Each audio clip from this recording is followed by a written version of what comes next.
Hari ini suami bantu masak dan nyuci piring. Terus lanjut sorenya kita bikin cemilan dari singkong dan lanjut masak makan malam. Halo semuanya, assalamualaikum. Video kali ini tuh agak panjang tapi terpotong-potong. Ini tuh pas masak untuk makan siang, pas suami udah bikin ayam kentak sama tempe kecap juga dan masak nasi. Nah ini selesai makan siang dia langsung nyuci piring. Aku kemana? Aku lagi mengasihi bocil ya teman-teman. Jadi nggak bisa bantuin pak suami untuk nyuci piring. Padahal aku udah bilang nyuci piring tuh nanti aja selesai aku mengasihi bocil dan bocil-bocilnya udah tidur. Tapi pas suami ini tipe yang nggak mau nunggu-nunggu gitu teman-teman, karena dia mau langsung mandi sekalian. Nah sebelum mandi dia ini harus nyelesain cuci piring dulu karena kayak nggak enak gitu katanya kalau mandi, dan di sini tuh belum bersih. Jadi sama dia ini dibersihin dulu semuanya, dicuci dulu piringnya dan nggak nunggu-nunggu aku. Nah di sini aku masuknya pas udah selesai dia cuci piring. Terus di sini aku mau inisiatif juga kan, karena aku tahu pasti abis ini dia mau ngegiling pakaian. Jadi aku mau pilih-pilahin lah pakaian. Tapi ternyata di sini tuh pakaian bersih dimasukin dong ke dalam keranjang pakaian kotor. Itu pakaian mau aku lipat nanti gitu kan, habis aku tes tadi. Cuman sama dia ini dikira pakaian kotor semua teman-teman. Kalau aku baru kali itu loh naruh pakaian yang gak kelipet di atas lemari langsung ditaruh ke keranjang pakaian kotor. Tapi kalau dia pakaian banyak kegantung-gantung itu tuh katanya nggak kotor. Mungkin rata-rata para suami kayak gitu ya, banyak pakaian yang digantung, celana ada berapa macam, baju itu tuh katanya nggak kotor, cuman sekali pakai aja ya. Maksud aku kalau sekali pakai udah cuci aja gitu, perlu lah ya digantung-gantung. Tapi ya udahlah ya, namanya juga dia yang cucian, jadi udah kita menurut aja. Terus lanjut videonya tadi tuh selesai dia mandi, dia langsung jalan mau pergi potong rambut gitu kan. Tapi dia tuh lagi sakit mata dan alhasil si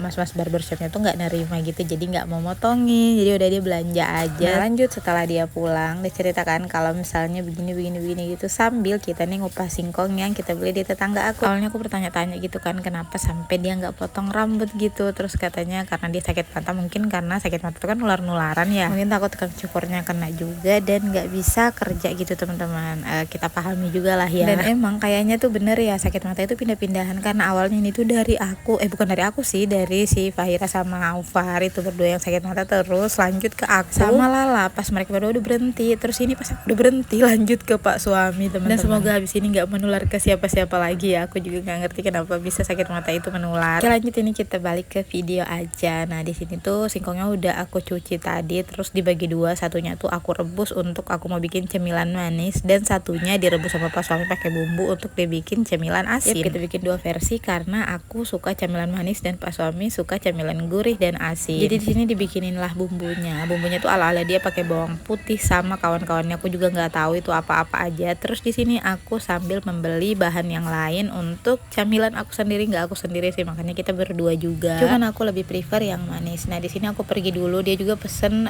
rimpang gitu teman-teman karena mau minum rimpang katanya. Terus juga sekalian aku mau beli kelapa parut. Ini aku lewat atas makanya jalannya tuh lumayan jauh. Dan untuk gula merahnya aku belinya cuman di tetangga aku aja tadi. Terus pas nyampe rumah ini aku mau ngeluarin lauk dulu untuk makan malam kita. Tapi ternyata itu tuh nggak jadi ya teman-teman, kita goreng ikannya karena bocil-bocil request lagi pengen makan ayam. Dan alhamdulillahnya anak-anak aku sekarang udah pintar request makanan. Anak tengah tuh udah bisa juga teman-teman, pengen tuh ayam koyeng aja terus. Nggak apa-apa, alhamdulillahnya mereka masih mau makan semua. Terus ini lanjut sambil pak suami nyiapin untuk makan malam, aku di sini masih lanjut untuk ngerjain cemilan yang tadi aku bikin. Karena di sini tuh masih sore juga kan, jadi masih banyak waktu lah untuk menyiapkan makan malam juga. Nah ini singkong yang tadi udah direbus, udah aku tumbuk-tumbuk juga dan aku tambahkan gula merah sama kelapa parut sesuai feeling aku. Dan ternyata hasilnya itu kelembekan. Salahnya aku di sini karena singkongnya tuh terlalu hapuk mungkin ya, jadi harusnya tuh cuma dikukus aja, tapi sama aku tuh direbus. Jadilah hasilnya tuh kayak gini. Tapi nggak apa-apa ya, ini tinggal aku ambilin aja urat-uratnya. Terus yaudah tinggal aku pakein tepung terigu dan aku goreng. Hasilnya lumayan enak juga kok, masih bisa dimakan alhamdulillah.